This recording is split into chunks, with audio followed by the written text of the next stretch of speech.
just a mean green mother from outer space, and I'm mean green mother from outer space. Episode 24, Spitflower.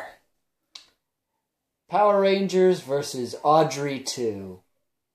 I'm sorry, that's what I was thinking of throughout most of this episode. As well as, Rita has an army at her beck and call. An army that could lay waste to cities and civilizations. And she's going to screw with one town's peace parade. Yeah, basically, this was just kind of her being petty against Kimberly. Like Jason says, she's a real witch. Because he can't say bitch. Anywho, basically, plot, Kimberly's designing this float for a parade. Don't know the details, I forget. And Putty's destroyed it. Oh no. Yeah, basically, they have the National Rose Parade as the videos they're using, because the actual parade float that they're using is the Indonesia float for a Rose Parade. You can see it when you look at the footage, stock footage, because everything in Power Rangers is stock footage. For now, at least, but right. When that time comes. Well, Rita's monster is called the Spitflower. Blech. And basically, it turns flowers evil. Kind of like flowers into piranhas, where they'll just latch onto you. So we got a funny scene with Bulk and Skull.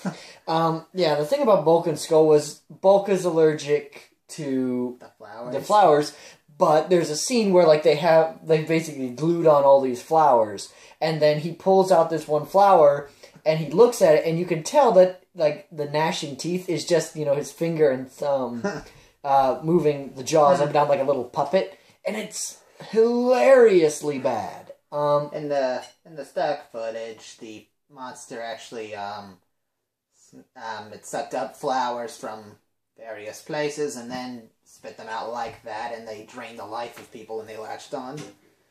They only kind of do that here. It's more annoying than anything else. I don't know. A bunch of little things biting onto you. That's... Well, anyway. The fight goes on, and more latching. And Tommy's excuse for being absent this time is, well, gotta help fix up the float. Kimberly's float, and that's a good reason, actually. Well, the first time he's excused. Yep. The second time... No, not yet. We'll get to that, but first. He's saving it. Well, first time, I think it's valid, because put the ladies before the world, right? They fight. The good of the many outweigh the good of the few, more than one. Anyway, the fight, they're losing on foot, and then Rita makes them grow too fast again. But Tommy jumps in, gets a nice moment where he's able to knock down the monster with his dagger, zap, even while he's giant. And then they make the really cool... Dragon Zord in fighting mode. Yep. And it gets its butt kicked.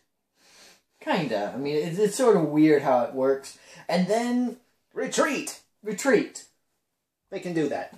Sorry, no, not retreat. Tactical withdrawal. Teleport them. Yeah, and so basically they then come up with... Here's the weakness. Why we couldn't have told you this while we were in the middle of that fight? Don't know, but here's the weakness. Well, they sort of explained that. Zordon told Alpha to analyze the last battle. And they couldn't have analyzed it in the middle of the battle? Mm-hmm. Well, they had to get away for the monster to shrink again off screen. Kimberly can shoot the bow at it, I guess. Right, because you have to give her something to do. But then comes the scene I really don't like. Tommy, stay behind. If the other Rangers fail, you are our only hope. Why not bring him along? That's why you have a 6th Ranger, because it makes things easier when you fight. I mean, in case they lose, we'll send you in as a last resort. That's basically it. Because your 5 teenagers with attitude can't beat them, 1 definitely can. Well, in the credit, when he first came, he was able to take all 5 of them by himself. Yes. But Dragon Sword, you know. Basically, there was no stock footage for the second fight with them, and that was just an excuse pulled out of a sleeve. Yeah. Well, they go back. They destroy it with their combination, put the weapons together, blast, boom, and then... Kind of an anticlimactic fight, actually. It feels like the Spitfire would have won if Rita didn't get in the way. Yeah, the thing about it is that Rita is really, really petty in these episodes. It's like we're just waiting for Zed to come along. Because right now, Rita... Well, we still got another 35 episodes before Zed. Yeah, I know. But how long ago was it that, she was having this huge... She got this evil ranger that was going to destroy the Power Rangers and the city.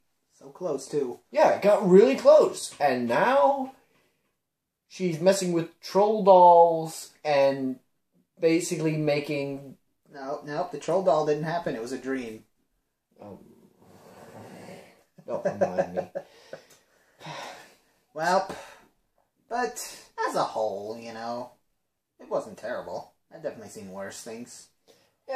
Just kind of an average episode. Most of the problems I have are nitpicks, but they're nitpicks that have kind of become almost tropes of the series as a whole. There was no moment like Power Ranger Punks or the Love one where he just runs off. Oh yeah,